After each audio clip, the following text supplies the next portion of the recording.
mecanismos se pueden utilizar precisamente para ayudarlos a recuperar? Los legales y la gran flexibilización que tiene en este sentido el gobierno federal. Hay una nueva administración y en este sentido mucho más identificada y vinculada a estos temas, porque se incurre en una terrible injusticia.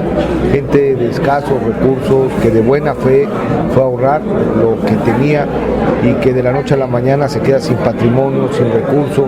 En muchos casos eran recursos que estaban siendo utilizados para poder financiar curaciones, enfermedades crónicas. En otros casos eran ahorros de prácticamente toda una vida para poder consolidar un patrimonio. Es un tema de verdad de gran calado social que no vamos a desatender y que ya estamos conduciendo. Es buena parte de la razón de la avenida a Coatzacoalcos en esta ocasión es precisamente el de explorar este tema y el de poder comentar lo que ya se avanzó de frente a la Secretaría de Hacienda. ¿Hay posibilidades reales realmente de poder apoyar a los No es un tema que dependa del Senado, no es un tema que dependa de su servidor, por tanto las posibilidades reales no las conozco, pero sí es un tema que no vamos a desatender y es un tema que vamos a tomar con mucha seriedad y con mucha firmeza en atención a todas estas familias que se encuentran en momentos complicados.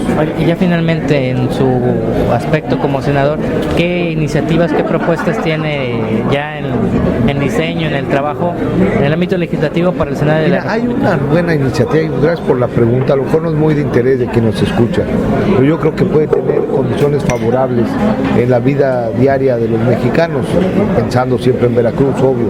Es el de plantear modificaciones al artículo 115 constitucional para poder precisar de manera puntual un servicio de especialización municipalista que esté más allá de los vaivenes electorales y que le permita tomar decisiones en materia de planeación urbana, en materia de ordenamiento territorial, que le impacten positivamente en la calidad de vida de nuestras ciudades.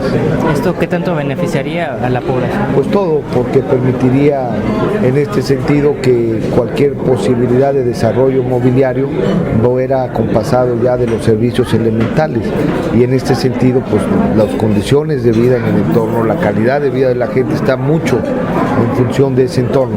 ¿Cuándo subiría Pepe Yunes a la tribuna a presentar este? Lo estamos elaborando, pero evidentemente será en este periodo. Muchas gracias.